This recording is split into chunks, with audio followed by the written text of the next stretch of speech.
So, you know, fresh out of high school, I was like, no, marijuana is a dangerous hallucinogenic, you know, like SD. That's what they taught me in school, you know. It's Schedule 1 is the worst, most dangerous. But I gave in to peer pressure. You know, they hit it, you fucking prima donna. It's not gonna hurt you. Hit it. Everybody else hit it. Do it. It's not gonna kill you. Hit it. You know. And that was my first experience, and I don't think it was enjoyable at all. You know, I felt paranoid, you know, staring at the wall and afraid that all the older guys were gonna make fun of me because I was uncomfortable anyway in that environment.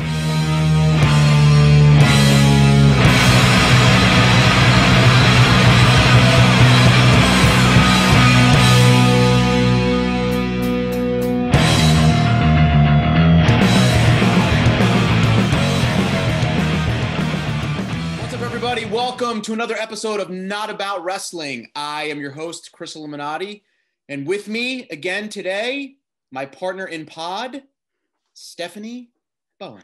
Hi. I love it. Partner in pod. Makes me partner in pod. I feel like I made that up on the way here. You didn't. You posted it on Twitter. I hate when that happens. I hate when I think I've come up with something new and I've already said it before. Yeah. I mean, you said it. It's not like you stole it from someone, but you had said it before. Right. Okay. Yeah. I'd really be upset if I stole it from someone, but I feel like I just made that up on the drive over and I was like, oh, partner in pod. That's awesome. And I'm stealing from myself. Yeah. Yeah. I mean, at least it was an original idea. Yes. Yeah. We'll give it to you. Yeah. I just came from the gym, so I'm a little worked up. Mm-hmm. Yeah. How'd that go? I had a weird experience. Oh. Well, this is the second time I've talked to a person at the gym because of the shirt they're wearing. The first time I talked to the guy, he was wearing he was wearing a Bullet Club shirt. Oh, yeah. So I felt I had to talk to him. Yeah, it's a requirement. Anytime you see someone in a Bullet Club shirt, you gotta Too Sweet or something. Or a wrestling fan in the wild, like a wrestling fan, we're out of a wrestling element. I feel like you have to kind of say something. There's camaraderie there.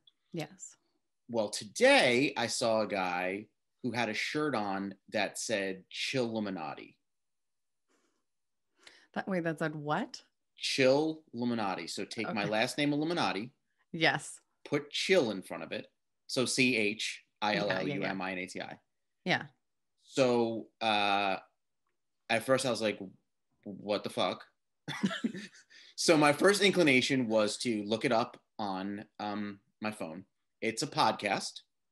Oh, okay. About the paranormal and like weird occurrences. But it's got like the Illuminati eye and it says Chill Illuminati on it. Mm-hmm. So I just looked up a little bit about the podcast and I felt like, one, I should say something because it was a cool shirt and it's got my name on it. And two, like, it's not a well-known podcast. Maybe he's one of the hosts. Like stranger things have happened. He could be. But here was my one reason for originally not wanting to say something. I've seen this guy before. He's generally singing show tunes coming out of his car. You mean those are not the type of people you don't associate with those? Loudly. Nice. That's my kind of person though. Okay. And it's not like he's the car next to me and I hear him singing a show tune. Like he's across the parking lot and he's like, when you're a jet all the way. And it's like very, not alarming, but you're kind of like, what's up with that dude? Yeah. When it's just a cappella like that in a parking lot is is off-putting. So he's wearing the shirt and I'm like, I got to say something, except he never stood still long enough. So he's not like working and moving out. There's a lot going on with this guy. Like I could just tell there's a lot going on. Okay. Like in between sets, he would like get up and like take a lap around the gym, but not like in a workout kind of way, like just in a maybe nervous energy kind of way. So of course I naturally had to say something to him. Okay. Why not? I was like, this is going to be a fun experience. This guy sings show tunes out in the parking lot. Right. Let me learn more about this guy. Okay. Got my name on his chest. So I'm like, excuse me. And he's got headphones in. So I have to like point at his shirt so he's like looking down and I'm like, where'd you get that shirt? He's like, it's a podcast that I listen to. And I was like, oh, because my last name is Illuminati and it's Chris and Chill Illuminati. He's like, it's a podcast about the paranormal. We've been waiting for you. No. Yeah. No. Yeah, he's like, we were waiting for the snowstorm, and here you are. But he was like joking. But the way he said, we've been waiting for you. You're like, I made a mistake. Slightly. Why did I talk to this guy? I mean, so am I wrong here? Would you go up and talk to a person with a shirt on? No. No. Like, what if someone had a shirt on that said like Bowen Constrictors or something? One that's weird. No. I also I follow the childhood advice of not talking to strangers. So I wouldn't approach anyone anyway. What if they were wearing a t-shirt for your band? I think that was weird because we don't have band t-shirts. Let's pretend you do. So if someone had a homemade, yes, actually I probably would. If someone had a shirt made up, I'd be like, interesting. What's going on? I don't know. I don't know what conversation I'm going to walk into with that. And I prefer not to have awkward conversations. I'm awkward to begin with. Like, I don't need to try and make that worse. I feel like if a person was wearing the shirt to your band somewhere, they would know you. Maybe. I just joined like a year ago, so it could have been from before me. No, still, you keep up with, like Journey fans know who the 7 lead singers are. Yeah, that's true. I feel like they would know you. Let me ask, would you go up to a person who was wearing a shirt of an event you were at? It depends. Same year, same everything? It depends. It depends on how they look and if they look approachable. Like in your situation, you already had a little background on this guy and kind of knew how this conversation was going to go. You knew it wasn't going to go in a great direction. Which is why I started the conversation. Yeah. Would you if you were wearing a shirt of something I went to, I would talk to you, not knowing you. You look approachable and nice. I'm not. I have resting dick face. I've said that. I mean, people have told me I always look mad. But It's just because I'm in my own head. Yeah. Okay. Like, and I'm not even thinking about it. My kids are like, Dad, why are you so mad? And I'm like, I'm not even mad. I'm not even thinking about anything in this moment. I'm thinking about something random. Yeah. Yeah. Would you go up to a guy who you just saw singing, when you're a jet all the way? No. That's where you messed up. Probably. You done fucked up. But I feel like that made me ready for the conversation that was coming. Like, if I didn't know that tidbit of information, I would have been probably, when he said like, we are coming for you, that probably would have really thrown me off. Right. I would have hit him with a dumbbell. Yes. You at least knew the general direction the conversation was going to go. You had like some insight into his personality versus just not knowing anything at all. Correct. Speaking of insight into personality and the paranormal, today on the podcast is Rob Van Dam. Yeah, he did go into that, didn't he? Yeah, because he grew up in a haunted house. That's crazy. Which is, it was one of those moments where I'm talking to him and I was like, this is not where I saw this conversation. No, your reaction is fantastic. You're like, yes, please, more. I'm sure you'll GIF it. I'm sure there's a GIF involved. I will happily GIF any reactions. Because he was so super casual. I mean, it's Rob. Yeah. So he's like, yeah, I grew up in a haunted house. And yeah. And he like knew people will find out, but also was just like, oh, that's just, it was Don or Ron. He was like, oh yeah, he's just hanging out in the house. I think it was Ronnie. Yeah. That's just like, Ronnie. Good all. So at that point, I'm like, oh, because Rob was probably fucking high all the time. But no, he didn't even smoke till, I won't ruin that. But people yeah. So, but that's crazy. So I thought the whole t-shirt today worked into the whole Rob Van Dam conversation. Yeah. Oh, for sure. Yeah. So let's jump right into that interview. Here's me with the whole effing show, Mr. Monday Night, Rob Van Dam.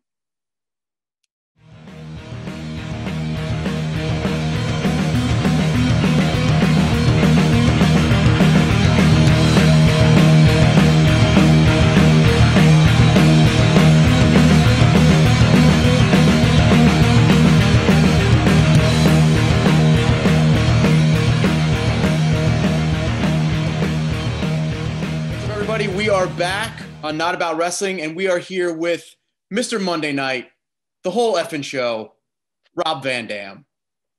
Rob, how are you? Excellent, dude. I hate to be redundant, but I get asked that at the beginning of every single interview. Mm-hmm. I don't think I've ever said anything creative. I don't know if anyone. Good, dude. How are you? Let me ask this. How was your 2020? Was it good? Well, you know what? Comparatively speaking, it really was. And, I feel bad for everybody who it wasn't. We definitely had some setbacks, had some losses. I like most people, but it really was a good year in so many other ways. And I really just enjoy staying home, so it wasn't a big change in my daily routine at all.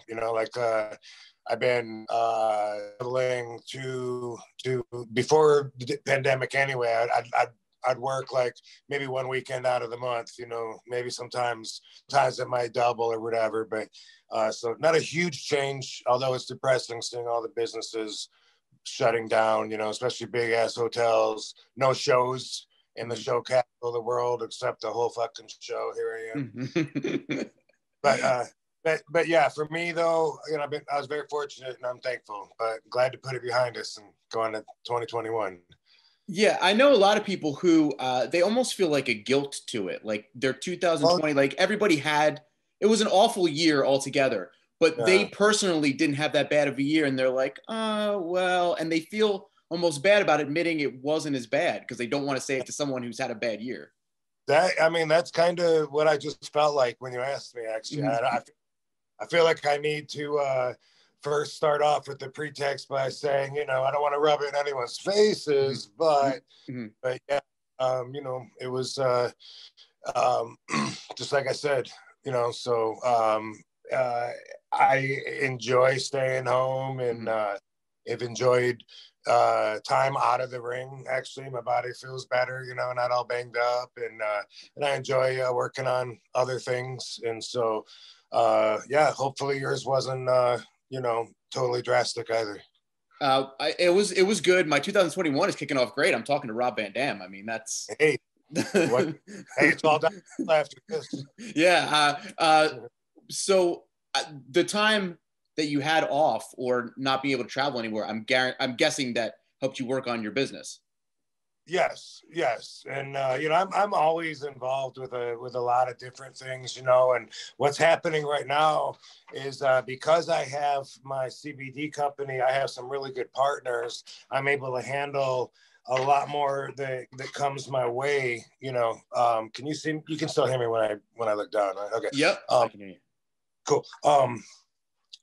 So like a lot of things that I wouldn't have thought RVD CBD would be helping with, they are, like, different merchandising, video game, card game, companies. And what I'm doing, we are acquiring a lot of these other side ventures, joint ventures, collaborations, and most of them are with long-term friends of mine, that have been friends, some of them for 20 or more years. So it seems like, many times throughout life, you realize how everything seems to come full circle.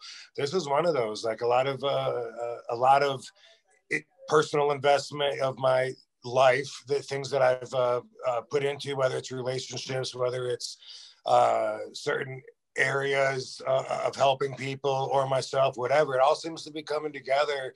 And I should have some news very, very soon about some exciting stuff I'm going to be doing with the enterprise very soon. Cool. That's awesome.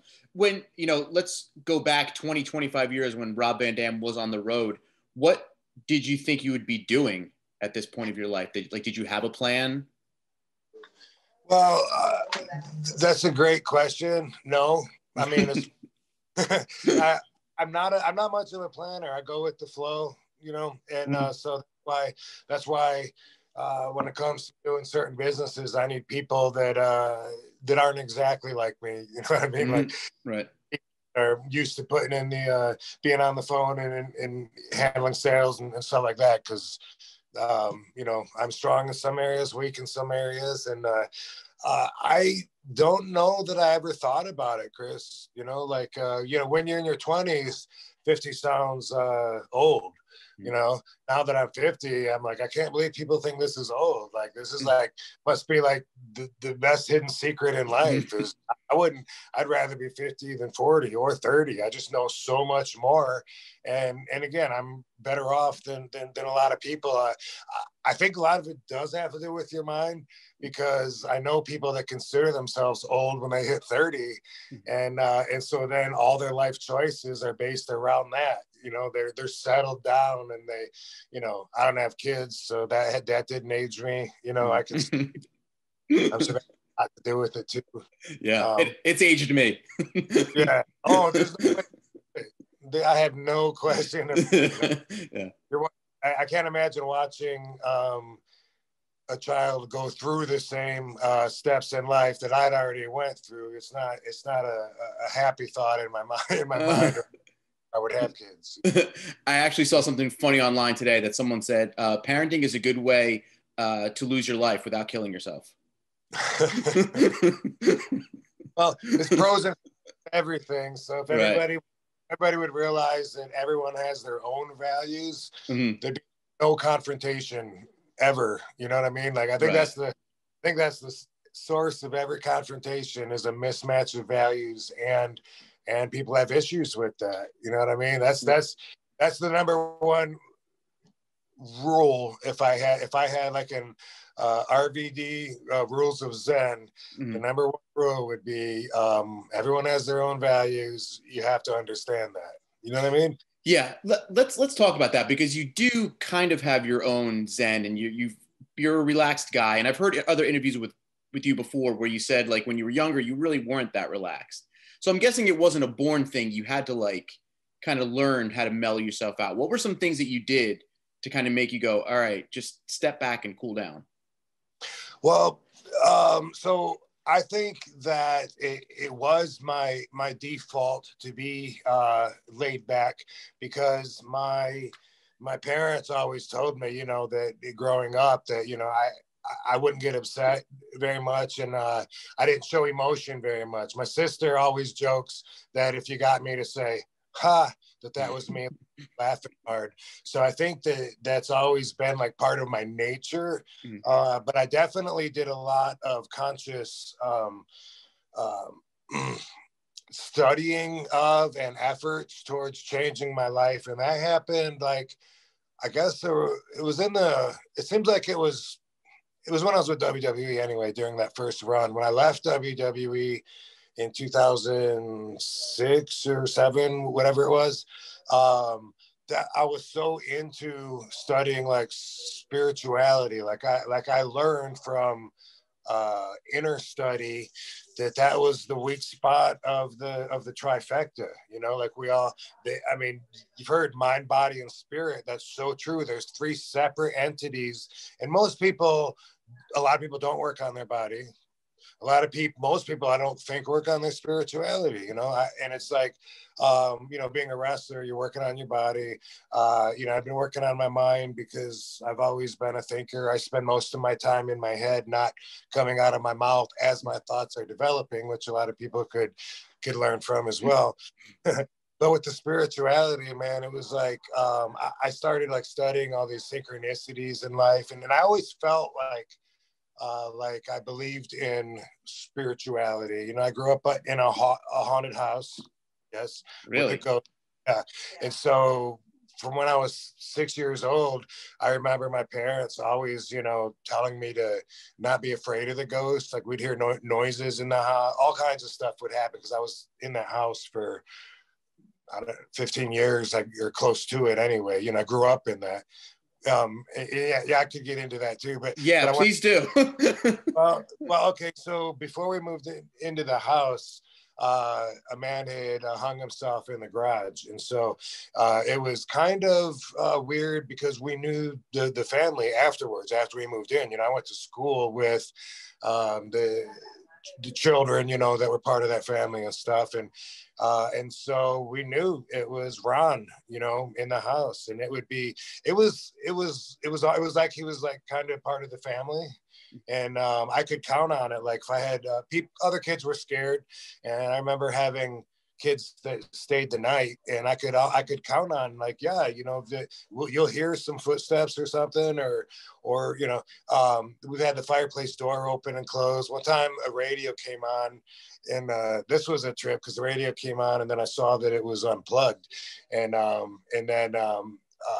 then I was like, oh, well, it must have batteries. And I opened it up, and the batteries were empty. And so whenever anything would happen like that, we would just say, Ron, and roll our eyes. I was taught to do that. I hung myself in the garage, so a lot of stuff would happen in the garage. One time I heard my dad used to keep all the nails and screws in these mason jars, and I totally heard one slam on the garage floor. I thought a mouse probably was running along and knocked it off, because up in Michigan, you know, we had mice, and that was an issue.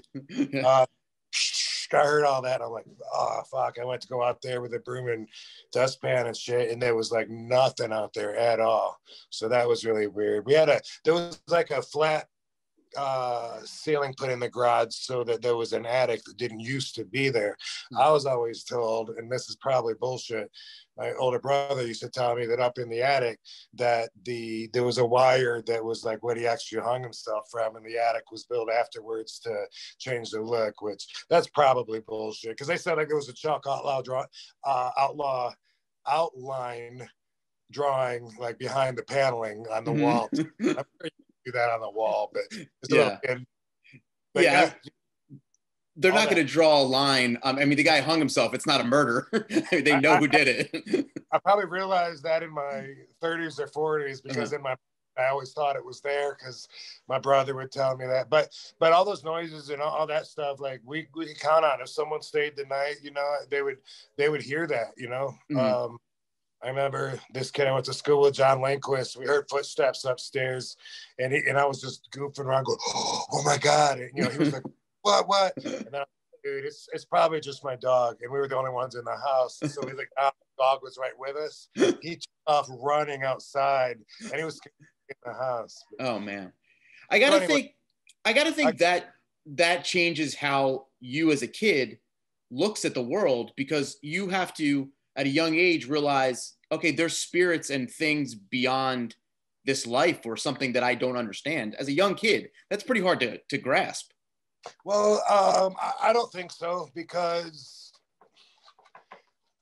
I think it just, well, one, it gives you an open mind, but two, I think it's important to know that there's things that I don't understand, you know. A lot of people are not comfortable with that, and so they have to have answers. They have to find answers, even if it's bullshit. That's such a incorrect way, according to the rules of RVD Zen, to go about life. It's great knowing there's questions that I can't answer. There is things that science can't explain, you know, and that there's a world of stuff. And so, you know, I don't have to put a label on it and say, oh, well, what it is, you know, because this book, and even though this story has been told hundreds of times, and the characters have been changed, the names have been changed, and all this, I choose to believe this story is why, because this guy's the son of him, even though, you know, all that stuff. It's like, I love all that stories. I used to love Greek mythology as a kid in high school. I felt like the Greek mythology was just as credible as the stuff that they used to teach me when I did go to Sunday school, which stopped at like 5 or 6 years old. But I was like, they had the exact same stories. Like, I was taught about Noah's Ark, you know, that, and then in Greek mythology, the guy's name is Deucalion, you know what I mean? It's like the same story, that he throws like rocks off the boat afterwards, and they become things that were little differences, but you know, like, and in school, you know, some of the kids thought I was weird because people are sheep, you know, and they just believe what they're told to believe. And I'm thinking outside the box. I'm like, wait a minute, you guys believe that a man, you know, could have super strength because the power's in his hair, and he could beat a army of 1,000 men with just the jawbone of an ass, and they'd be like, no, we didn't believe that. I'm like, no, that's your shit. Hercules is my stuff. Probably the same, you know, but that's in your Bible. Oh, well, then it's true because God told me so. you know, my dad was very open to me, always asking questions like, but how do you know, Dad? But why? So I'm, you know, the best part of being, you know, successful is knowing what you don't know. Do you find that sometimes people get so wrapped up in, they understand the things that they don't know, but then they try so hard to find the answer for it that it kind of just like, yeah. 1,000%. Yeah. And you got to learn to, you know, stop giving fucks where you can't control or change the outcome, or you absolutely nothing you can do about it. But worry, you know, you can worry, or you can plan, you know, or you can enjoy, but I don't think you can do them all at the same time. So fuck worrying, you know? Right. So after like Greek mythology and ghosts, where does young Rob get into weed? Well, this was actually my 21st birthday happened after I had gotten in the business. Okay. A couple of years ago, you know, super young, super green. I turned 21 on a wrestling tour in Jamaica. Wow. Yeah, and all the boys were super excited, you know, because ganja was everywhere. I didn't give a fuck. I was so, you know, fresh out of high school. I was like, no, marijuana is a dangerous hallucinogenic, you know, like SD. That's what they taught me in school, you know. It's Schedule 1 is the worst, most dangerous. But I gave in to peer pressure. You know, they were, hit it, you fucking prima donna. It's not gonna hurt you. Hit it. Everybody else hit it. Do it. It's not gonna kill you. Hit it. You know. And that was my first experience, and I don't think it was enjoyable at all. You know, I felt paranoid, you know, staring at the wall and afraid that all the older guys were gonna make fun of me because I was uncomfortable anyway in that environment. You know, like I was young and green and couldn't even admit that I was young and green. You know, so different then. And then everyone else, you know, all these veterans that have these war stories from all over the world telling me I'm a prima donna. They're right. I was, you know what I mean? But it was a while till I adapted it into my lifestyle. I was bouncing at a bar around the same, I mean, not long after. I was bouncing at a bar, and one of the other bouncers would get high every night. After work, he'd smoke a joint, and I'd sit in his car with him, and I'd hit it once or twice. I remember a time when he was inviting me out to the car, and I was like, dude, I don't know. I mean, this would be like the third time this week. He was like, hey, I'm not saying you have to smoke. I'm just going to sit. If you want to hang out and talk, whatever, that's up to you. You just invite. I'm like, oh, okay. And I remember thinking that, like, oh my God, like, what am I doing? I'm turning into a pothead. And that's so funny because, you know, now when I can, you know, I smoke, you know, during before and after, you know, pretty much everything. So that's what makes me feel like I'm at my best now, which is totally opposite than the first experience when, you know, I totally fell out of my realm of comfortableness. So that's what a lot of people's experience is. They don't understand that just because they tried marijuana one time back in college, that's not how everybody feels. People aren't out there driving, you know, that couldn't remember their name. I'm not saying people aren't doing that, but you can't look at people, you know, that are functional tokers and say like, oh my God, you know, they shouldn't smoke before they do that, or they shouldn't. They're doing that high. Oh my God. Well, not everybody's high is the same. You know, that's something that people don't realize is like everybody reacts differently to everything anyway. Every drug, every experience, but that's a misconception. People think that their one-time experience, they have no idea what they smoked, what kind it was, if it was, were they drinking at the same time? Those aren't even factors in their mind. They're just thinking, I know what pot does to somebody because I had that one experience. You know, it's not how it is. I can only imagine that you got a lot of that from when you were in the business, like the guys who were running it at the time, that old guard probably assumed, oh, all these guys are the pot smokers, and you probably got sort of a stigma with that. Did you ever run into any problems along those lines? Like old promoters being pains in the asses with it? Nothing really comes to mind. You know, it's more with the independent promoters, you know, it's more like a lot of the guys do it, you know, and a lot of the guys don't do it.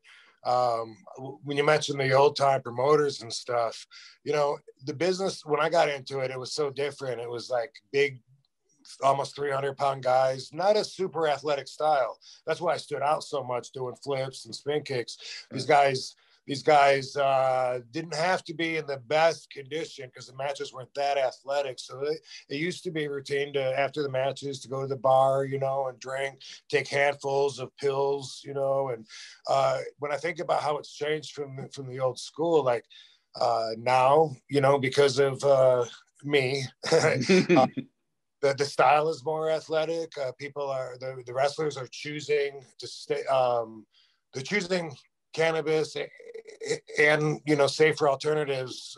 They're not taking all those pills and alcohol like they used to. They're going to live longer. And because of the physical condition, you can't go out and get drunk every single night and still perform at that level. And so that's a good thing. They're going to have more longevity. But I think of the promoters more hooking me up, you know, like, hey, you know, we got a guy here that's waiting to see you. Wink, wink. It was WWE is the only one that actually did drug testing and find me and boys. Yeah, when you would show up positive for a piss test. When I was there, it was $1,000 fine. I heard it went up to $2,500 after I left. Not sure what the current status is on that, but they're really the only ones I think that cared, and I'm sure they're going to care less. You know, UFC just like increased their allowance by a lot. Somebody told me, who was it? One of the fighters. Anyway, I was like, dude, why did you end up going back? And he said, oh no, I'm sorry, but that did happen with UFC, but it also happened with NFL. This is my friend that he's in the Raiders, David Irving, and he's the guy that he made big news a while ago, like a year ago or so, because he's young, on his way up, and he quit because he didn't want to take all the pills and shit people are trying to shove in his mouth, and he was worried about the concussion damage, and he knew that studies were saying cannabis is a great protector of the brain, and so he made big news by choosing, you know, to live a healthier lifestyle. But now NFL switched it up, and so now he went back. He said, I can smoke all day and not flunk the test. So speaking about the concussions, I saw on your CBD website that you think you've had over 500 concussions. Does that worry you? Well, it is the motivation for me getting involved with my own CBD company, you know. Yes, you know, but I have been tested and everything. I actually had all of my symptoms, except for very few, would go away in a few seconds. Right. And a lot of people wonder, like, what exactly is a concussion? These were not all diagnosed by the doctor. Throughout my career, I never told anybody when I was hurt unless I had to, you know. I want to keep working. And you become your own manager in that respect, your own boss when you're an independent contractor, taking these bookings, working on the road, like, you know, my back is really fucked up. My shoulders hurt. Can I work though? Yeah, fuck it. No one needs to know. That's how I did it. It's not like that anymore, which is good. But so with the concussions, you know, that was we all kept that on a low profile. We didn't know how serious it was back then. Anyway, we didn't know about the studies leading to long-term damage possibilities. But anyway, I got whacked on the head once in November 2016. It was not impactful at all. It was something you would totally miss watching it. It was a rolling kind of a fall. But when I came up, you know, just hitting the back of my head, everything was double. And I grabbed the ref like I had done many times. And I said, hey, whoa, I need a second. And I tried to shake it off, but it wouldn't shake off. So I, you know, had to finish the match. A lot of times I had to close like one eye or something. After the match, I sat there in the back, and this was 2016. So, I mean, I'm not trying to hide this. I'm telling people, hey, I got the vision. I'm just waiting for it to go away. Have a good night. I'm the last one to leave the building, and it still didn't go away. I had to drive out of there with one eye because either eye I could see fine, but both eyes I saw double, and that was it. No headache. I felt fine, but everything was. Dude, that lasted for months. I had to go to vision therapy. I had to get these MRIs and CAT scans. Fortunately, I had a camera rolling the whole time. It made an excellent documentary called Headstrong, which is on Amazon. I made that movie, and it got such a feedback that I didn't expect on how I'm helping people, because nobody talks about it. And they had their issues, and I was helping them and just spreading the awareness so that we can increase the education on it is now important to me. That during that time, I was reading that NFL was considering using CBGs and CBDs to help their players, not only with brain damage, but also to prevent potential damage. And they said CBG can regenerate dead brain tissue. And I was like, man, that's amazing. It made me want to dive into it. And after doing a lot of testing other people's products and research, came up with RVD CBD, which wasn't just putting my name on someone else's product. I told them exactly what I want, tested it, told them changes to make. And it's been so rewarding. Like the reviews I get, knowing that I'm helping people, like even when they tried other stuff that didn't help, I get these letters every day. I'm just like, bam, that's so awesome to know. People telling me like, dude, I had this incredible knee pain, nothing worked, boom, boom, boom. And so that's become a bit of a mission, for me now, that Headstrong and RVD CBD are both 2 steps towards what I'm hoping will prevent my peers from either overdosing on narcotics or killing themselves, because that's how pretty much everybody from my generation has gone, except for the guys that are still around, but a lot. And you're probably familiar with that. It was huge news years ago, how many wrestlers dropping dead. And that's it. They get the concussions. It seems to lead to depression. And then they kill themselves. I've had so many friends kill themselves, and I would definitely like to put a stop to that. I don't see me going down that road. It's a concern though. Yes. Knowing that I've had that much, my brain's been through that much trauma, but and I don't want to spoil the movie Headstrong, but I do get everything checked out. So I'm in a position where I know a lot more about my brain than other people who haven't been checked out know. And truth is, chronic traumatic encephalopathy is a really serious thing. And now it's used like Kleenex to describe everything when it's not everything. Most of my friends think like, oh, we all have CTE to some extent. No, we don't. CTE is a degenerative disease where your brain is going to wear away, and you're not going to know your name pretty soon or who you are, unless we're able to do something about that. But long-term concussion damage and CTE are 2 complete separate things. And I want people to know. I want people to know what I know, so that we can increase the education, and I can learn more, and we can all learn more and go in that right direction. Have you ever been in the ring with someone where they might have had a concussion and they might not know, but you kind of spotted it first, or you were kind of like, hey man, you want to get this checked out because you're showing some signs here that you don't even recognize?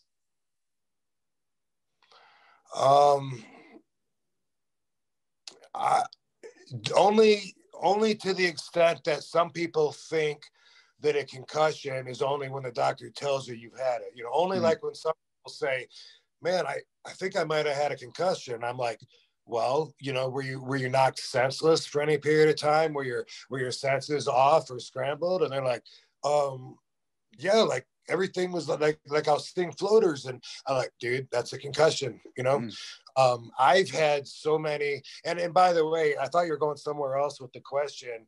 I have been in the ring with guys that are completely knocked out. Okay. Who was that? Well, it's happened, a number of times. I mean, I remember, I knocked Matt Stryker out one time with a kick. I caught him there. I knocked one man gang out, but he came right back. But he just like collapsed, but he fucked his leg up because he fell on it and cracked his tibia. And actually, you know, he didn't wrestle after that. It's something that a lot of people don't know. Or before it, but you know, there's that knockout spot, and I've caught it. Jungle Jim Steele, big 285-pound bodybuilder guy, and Sabu and I both did this double kick out of the corner, and I caught him. I've been known to be kind of snug, and in Japan, you know, we had to really bring it. And dude, he was out for so long that we were playing tug of war with his body because it was a tag match. And so his partner, Jackie Fulton, was trying to pull him towards his corner to make the tag, and Jim was out and he was snoring so loud. And in Japan, sometimes you can have 17,000 people completely quiet. It's the way they are. The Korakuen Hall held 2,000 or 3,000 people, but they were so quiet you could hear. It was so loud, and he had a mask on, and you know, it was something. You know, eventually we rolled him out of the ring, and Sabu went, and he fell to the floor, stayed up. Sabu went on, pull his mask off so he could breathe, trying to save him. And all the Japanese young boy wrestlers started pushing Sabu and trying to protect Jim because they thought that he was just trying to demask him. Right. And while he was out, he was actually trying to save him. But, you know, that's where I thought you were going with that. But dude, I've got hit in the head, and everything's in slow motion for a few seconds, or the sound goes out, which is really weird. It's like, you know, where's the sound? Or everything's spinning, or like a double vision. There's been so many different reactions, and it's probably different parts of my brain that are actually impacting my skull, you know, that cause those different reactions and stuff. But I've had a lot, and I take a lot of stuff just to experiment, you know, like stuff that's on the market, you know, and that's because of the CBD product that I have. Like, I'm always going to be improving all of my products. If someone says, hey, we got something better, then I want to do that. I have the best. I can stand behind my products, which is great. Well, I'm in front of them right now. Yes. The best pain cream. Like, it's the highest CBD dosage. It's loaded with menthol.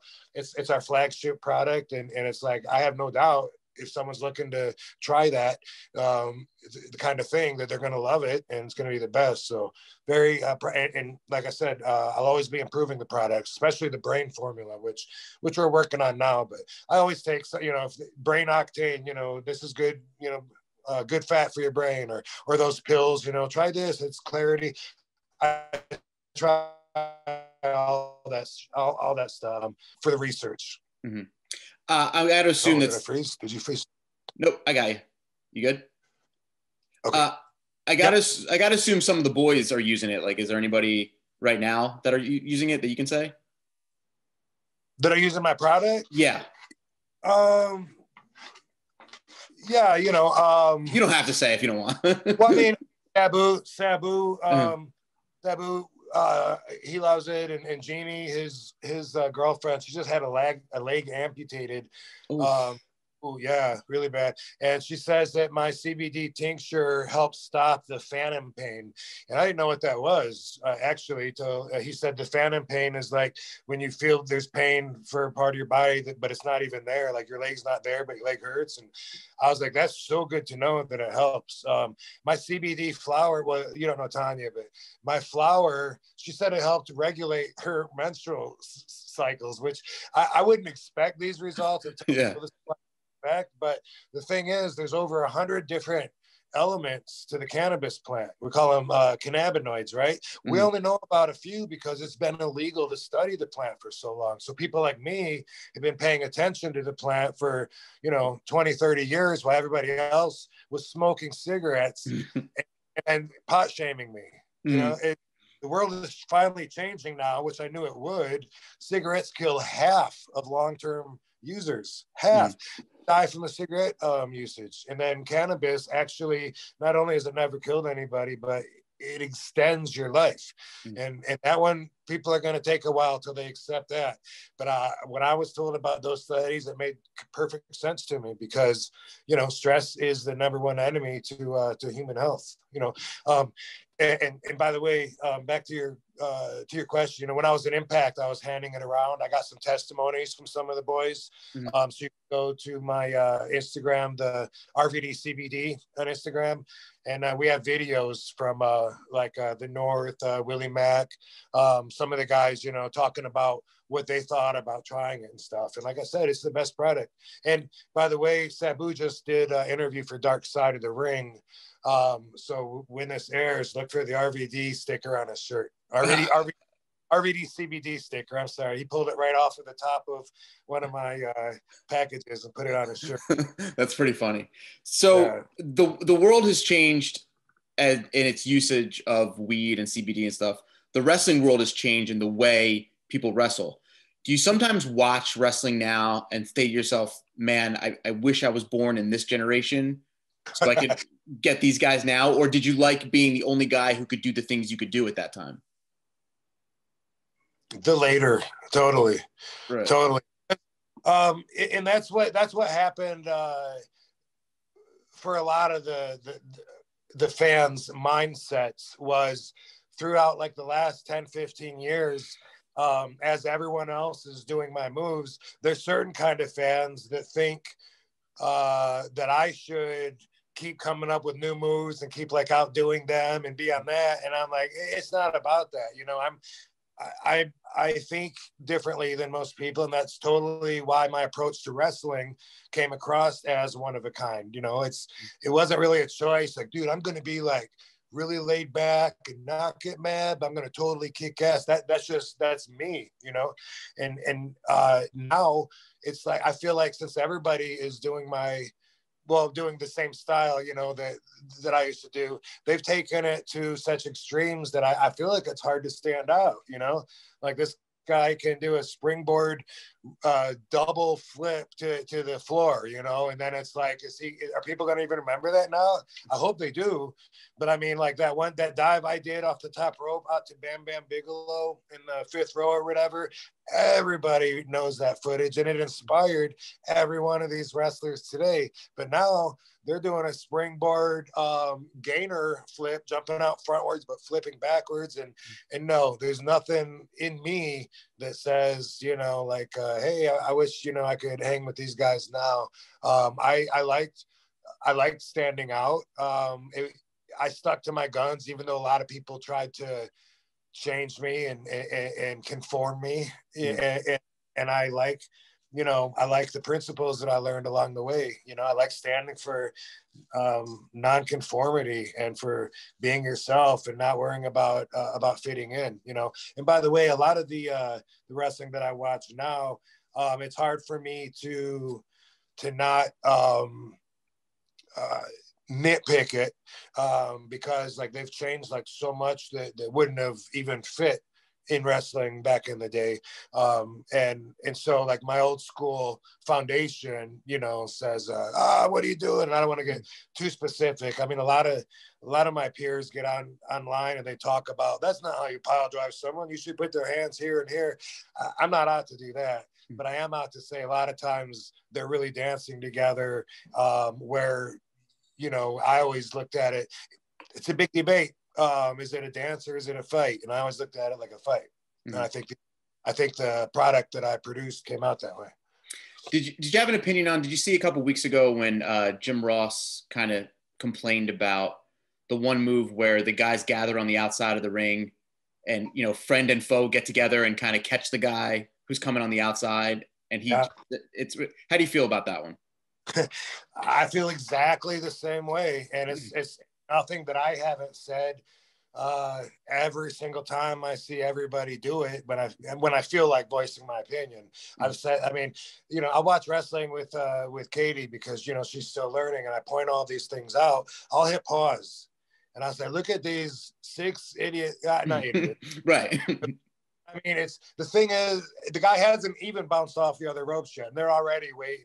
And just that stuff bothers me because the first thing I was taught was the mindset. You know, back in the day, we had to get beat up, and I think everyone knows that. It's not, you know, we had to get stretched.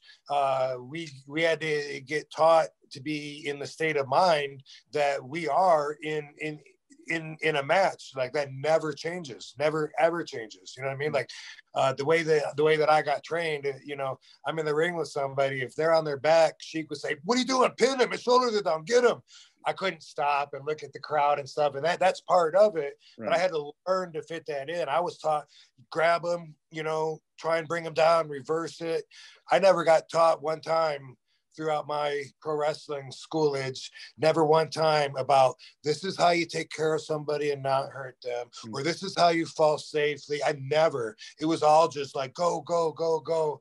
Other people that would come to the school, they wouldn't stay because they were used to training different. They'd come one time and try out and they'd leave. Very, very few ever came back except for a core group of 4 of us.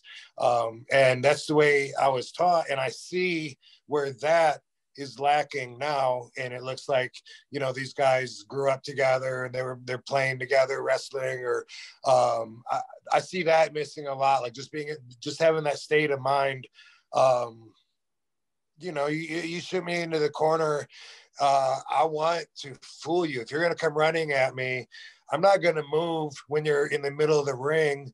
First off, you look like a complete idiot still running into the empty corner. That's the first off. I'm making you look bad. You should slap me afterwards if I do that, old school style. But also, I want you to think I'm not going to move. So I'm going to wait till the very, very last second, and I'm going to grab that rope, and I'm going to pull myself out of there. Boom. That's what's exciting. You're not expecting, you know, you think something's going to happen, but something else happens. A lot of times that seems to be tossed to the side now for the goal of just, you know, doing spots. Yeah. I think sometimes I don't think some of the guys and women realize that in those moments, so you're asking the fans to suspend disbelief. You're taking me out of the moment by running out of the corner, and the guy runs halfway across the ring to then go into the corner where the guy isn't. Like, if that were a real fight, he would notice 2 seconds after the guy moved away from the corner that he's not there anymore. So now that takes me totally out of it, because I would say to myself, he had to see that the guy's not standing there anymore. Well, that's what I'm saying. I mean, that happens a lot. And unfortunately, you know, these guys, before COVID, there's never been more wrestling groups. There's never been an easier time for anyone to get into the wrestling business. And because of that, a lot of fans move their way up into the business. And of course, that's going to dilute the product, the old school foundation. It has to. You know, it's going to water it down some. So that's what happens is like guys that aren't trained by someone old school, or they're not even trained by someone that was trained by someone old school. You know, generation after generation, they, you know, it's like telling a story. It gets changed to a point to where you have to look to recognize, you know, signs of what it used to be. But that's just, yeah, that's a good example. But also they expose like way too much. Now wrestlers that are in the ring think they're working in front of a crowd that thinks they understand how everything is going. So when they're doing interviews, you know, they're talking about and they're showing like what they talk about before the match and stuff like that. To me, that's like being a magician and saying, "Hey, I'm gonna pull a rabbit out of my hat. Here's how I'm gonna do it, though. I'm gonna have the rabbit go out and do it, and then still expect the same response, right?" Yeah, they know that's different. It used to be a closed door society. You know what I mean? Nobody was allowed in the dressing room. When I was privileged the first time I got in the dressing room and was told, "You are not a fan. Don't talk to anybody unless you're going to introduce yourself. Look them in the eye, shake their hand, introduce them, and don't say anything else unless they talk to you. No autographs, no pictures." You know, it was like all that was drilled into me so much that most of my career I didn't feel like a fan anymore. I really feel like I would have enjoyed had a lot of different times in my career and had more fun with it if I had been a fan, but it was pretty much all about business, you know? So sometimes people ask questions like, but wasn't it exciting dressing next to Undertaker? It's like, you lose that, you know, pretty early on, or at least not everybody does, though. I believe that most of the guys today, because of what I said, I think that most of the guys today are still excited, and in that way, in a Mark fan kind of way. Most of the guys, that's how I look at it now. You know, I look back at all the guys that, you know, want the business more than anything, and they don't even know all about what the business is. So some of their expectations are too much, you know, of how that's going to fulfill the other things that they're sacrificing for that. But that's all stuff everyone has to learn organically. But when I look at it now, though, and I look at, you know, those guys that are really, really, really excited to be there and excited, you know, to go out there and think, man, I want to wrestle with that guy because I would have a great match. That's a great way to go about it. You could have a long career because you're doing it because you love it. You know, I loved showing off. And there were certain guys, you know, if I wrestled guys that I grew up watching or something, of course that was cool, but not in the way that the other guys were, you know. Right. And I would hang out with guys that were like-minded.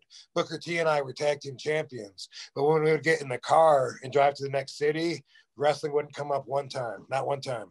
Unless it was like, hey man, you okay from that bump? I saw you land on your head out on this. Yeah, that'd be it.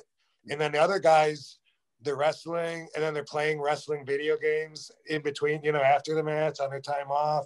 And then they're watching wrestling, and like, you know, that wouldn't have been accepted by the family that I got brought in by, you know, right. Even though it's a good thing.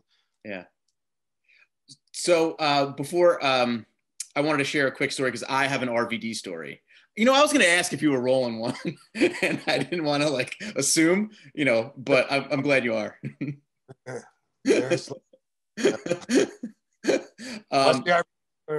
right, so here's my RVD story. And I'm hoping you remember this, but I know you won't because you've had a million things happen in your life. Got to be about 1997-ish. You're with ECW. I want to say you're the TV champ. You come to Trenton. The Trenton CYO. Do you remember the Trenton CYO? I do. This is the building that has the swimming pool, I believe. Yes. Okay, yeah, I remember that. Okay, so you were popular. You were just kind of like taking off. You were just getting bigger and bigger. And I was a huge RVD fan. And before the show, everybody was making up signs. And I decided for RVD, I was going to make 2 thumbs. And the thumb said, the whole effing show. So one thumb said the whole, and the other one said effing show. And you came out, and I started going like this with the thumbs. And you kind of acknowledged me. And then probably after your match, somebody came up to me from ECW, and they're like, hey, can Rob see those? He wants to see those. And I was like, sure. So I gave him the thumbs. And at the end of the show, I met back up with the guy because I wanted the thumbs back. He came back. He had one thumb. He's like, Rob kept the other one. This one's for you. And you signed one of the thumbs and gave it back to me. Did I really keep the other one? Yeah. According to this guy, which I didn't care because you sent back an autographed thumb. Yeah. So I didn't really care. Do you remember that? Yeah. You made that? Yeah. I want to say yes. It's okay. I mean, I know it. I mean, this is like 25, 30 years ago. Yeah. Wow. What were they made out of? They were cardboard, but I had like reinforced the cardboard in the back. And then also they had like kind of like straps on the back so that I could hold them up so that they were like strapped to my hand and I would go like this.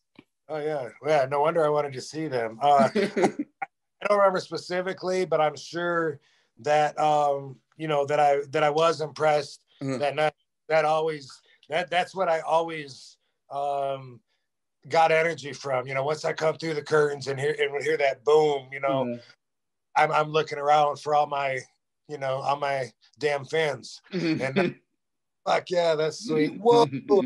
Because sometimes, you know, 3 people would be like RVD on their chest or whatever. Thumbs and so that always like that always like stuck out in my mind. So I'm sure, you know, that was a sincere, you know, moment. So dude, appreciate it. It was. Do you remember, I got one last thing. We do this 10 count thing. We're going to do that in a minute, but I have one last question. Do you ever remember being in the ring and kind of looking around and seeing a sign that just made you pop? You just laughed? Well, when I debuted the Van Terminator in Los Angeles in 2001, there was a guy, I think it was an Asian dude, if I remember right, at the LA Olympic Auditorium, and he made an RVD puppet sign. And that really stood out because it's like, you know, I guess it was cardboard, but pinned at the joints or whatever, so that when he would pull something, it was on a stick, and he would pull a string, and you know, the I think the legs might have moved too. That really popped me, like that you know, stood out. It wasn't a laughing kind of thing, you know. One that made me laugh, I remember a sign one time that said RVD has butt sweat. That made me laugh because it was true. I was like, man, how can I quit getting all this big sweat stain on my, especially my gray outfits. Like, they show it, like, by the time I'm warmed up and it wet my hair back and get out there, my ass is already wet. And, I was like, oh, okay, they've noticed. That's hilarious. So to end the show, I do this thing. It's called the 10 count. I ask you 10 real quick questions. You tell me the first thing that pops in your head, and then we just go from there. Are you ready for it? I'm ready. You want to smoke first? No, I'm having a trouble with my filter getting into jamming. Go ahead. Okay, you ready? Number one, yep. Name someone who you'd really love to get high with. Snoop Dogg. Snoop Dogg. Okay. Number two, what secret conspiracy theory would you like to start?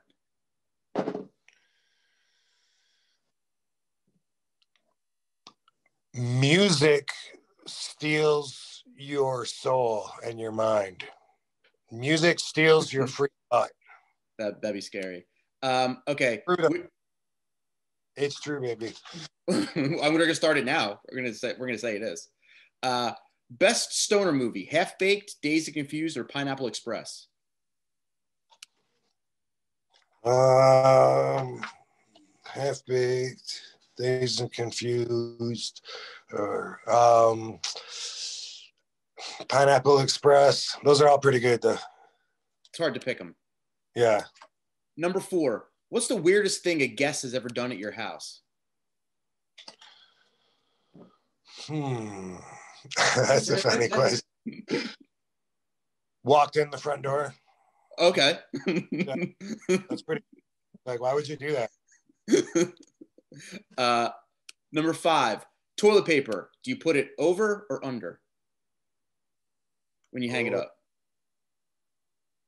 Oh, well, ours is vertical. Vertical? So, pop it on there, yeah. I asked that question of Rhett Titus from Impact. I'm sorry, from Ring of Honor. And I said toilet paper over or under. And he's like, you mean when I wipe my ass? That's what I heard. Yeah, that's what I was I had to replay the words there. I turned mine up, you know. Why not? That way it holds it, don't fall off. That's another thing. Everybody should take the toilet paper holders and turn it vertical. Who started on the horizontal thing anyway? And get a bidet. Sure, everyone needs that. You're also the second person to say bidet. Someone else had a bidet. Yeah, we have 3 of them in the house, and if you get into that, if you get really realizing the benefits of that, you'll think everyone else is gross. Yeah. Okay. Number 6. Name something you wish you hung on to in your career. How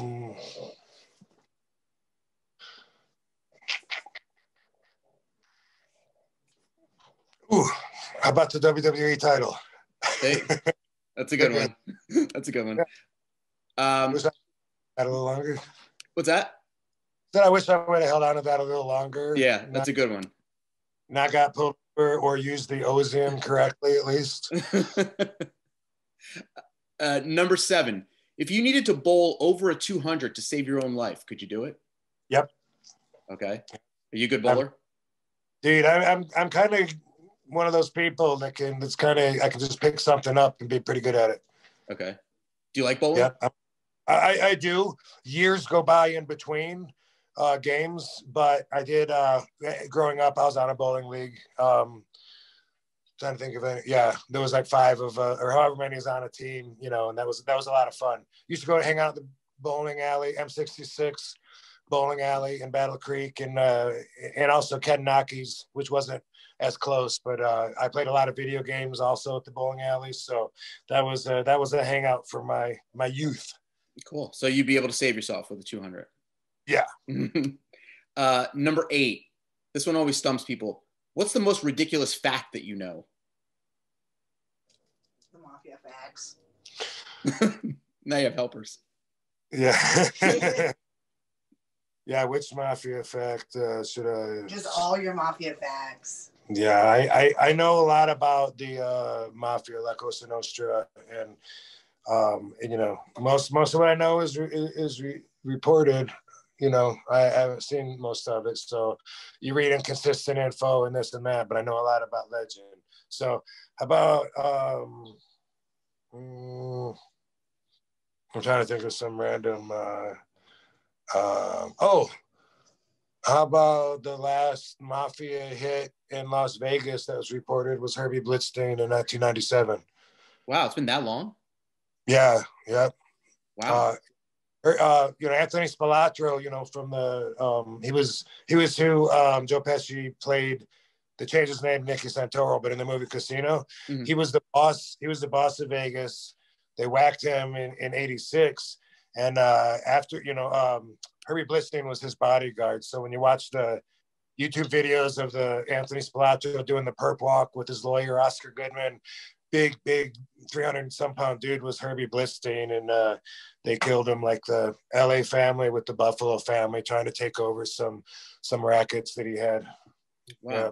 All right, I'm going to change my number 9 because of that. My number 9 question is, how'd you get into all this mafia stuff? Well, I guess, you know, I've always, like I said, I used to like Greek mythology. I was way into comic books as a kid, so I always had to have, I guess, an area to geek out on, and had to know everything about it. You know, like I'd go to the high school library every day, and I'd walk out with a different book under my notebook, and I had the whole collection at home, knew like every fact, you know, like Trivial Pursuit style. Same thing with comic books. I collected Ghost Rider. I had to buy every comic that had a 1-panel cameo with them. I was just kind of obsessive about it, I guess. And I got into Hollywood history.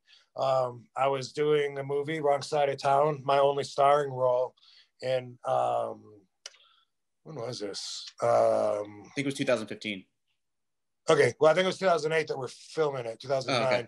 And then we're at the studios, Sunset Gower Studios, and I was just walking around, you know, hey, they film Married with Children here, and hey, they filmed The Stooges here, and I just walked around looking at all the pictures and learning the history. I started getting way into Hollywood history, and I just had to learn everything about, you know, the studios and all the studio heads and how it was. And anyway, Bugsy Siegel was part of the Hollywood history, and he was around, and my interests, you know, followed Bugsy Siegel in 1936, 37. He went from, he was in LA. He went to Las Vegas, and then, you know, he started the Flamingo in 46, but before that he had El Cortez.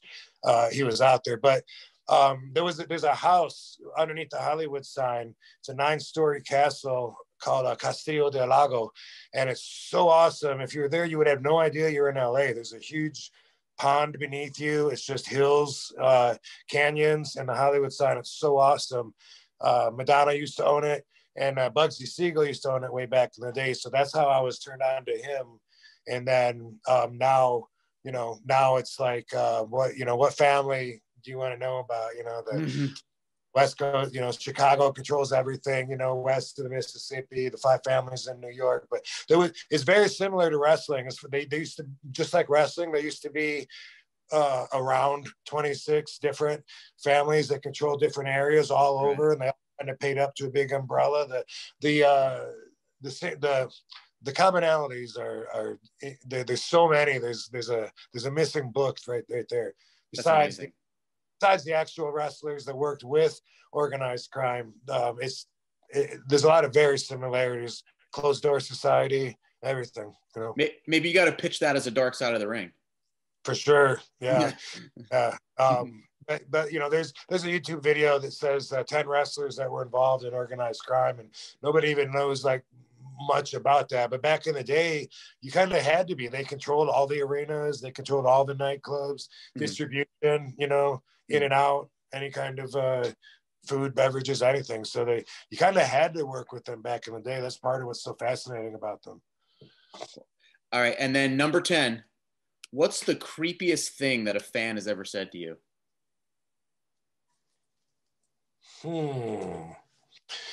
Creepiest thing. Besides that he drew 2 thumbs and sent you one in the backstage. Yeah, I'm scanning my brain, trying to think of, okay.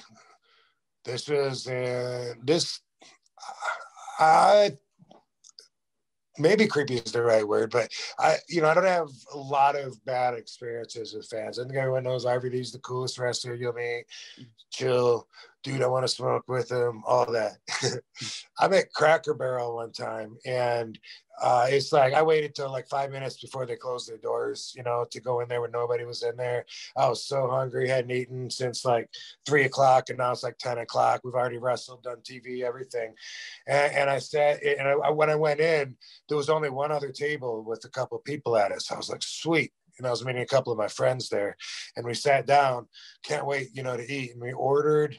As soon as the food got put at our table, that table of 2 people came over to talk to us, right? And I was like, oh God, I wanted to eat. And it was a mom and a daughter, and the mom was like, hey, my daughter is like a really big fan of yours, you know, could you, sure, you know, here's an autograph, you know. She's like, yeah, she's really thrilled to meet you.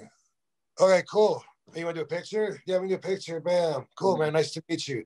And I'm looking at my I don't know, hamburger steak and macaroni and cheese, Cracker Barrel style, whatever it was. And the lady, you know, she just kept going, and she was, you know, like, that's very nice of you. And she's just standing there, and I'm like, thank you, nice to meet you. And then she's like, so where are you from? And I'm just like, oh.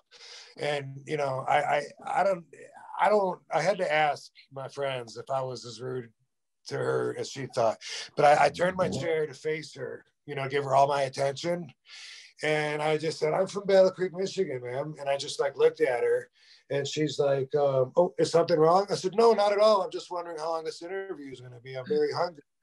And she's like, oh my God, well, I'm sorry. And she left. And I was like, okay, cool. I started eating. And then she came back over and threw the autograph on the table. You know, I just want you to know that I've been very sick lately. I've been laid up in the hospital. And this was just supposed to be a fun time between me and my daughter. And you've ruined that. And you've completely destroyed our whole night. I felt like so bad. And I had to ask my friends, like, was I really that much of an asshole? Like my perception was blown at that time. I had to check myself, because I mean, for me that was a snap, you know, but I mean, that's just because I'm so chill. But I don't think I was above people's normal vibe when they talk to each other. But yeah, that one really affected me though. Yeah. No, once you said that she walked over when your food came, like all bets are off. She's wrong. One time I was out, anniversary dinner was supposed to be with my evil ex, and these fans sat right down beside her at the table and started talking to us. Yeah. I've had fans in the bathroom a lot of times asking me if we can get a picture or whatever when I'm at the urinal pissing. Yeah. I've come out of the stall before, and someone was like, Rob, hey man, dude, I just want to meet you. Can I shake your hand? I'm like, dude, I just came out of the stall. You don't want to shake my You should be like, yeah, here, take the drive. Before and after I shake his. Oh man, that's hilarious. Well, Rob, real quick before I let you go, tell everybody where they can find you online, where they can find your CBD stuff. Yeah, I'm everywhere on social media at The Real RVD, RVD CBD on Instagram, and RVDCBD.com to get the best CBD products. And we're always growing. Like I said, we're going to be making some big announcements real soon regarding my enterprise. And, you haven't been plugging that yet because shit takes a lot longer than you expect sometimes or whatever. But looks like we're there. Something I've been waiting on for a long time. And, of course, there's all kinds of other stuff that I didn't bring up for the same reason. I'm looking forward to it. But until the time is right to talk about it, we'll go with what we've got here. Definitely. So, we'll have you on again. You can talk about it the next time. Cool.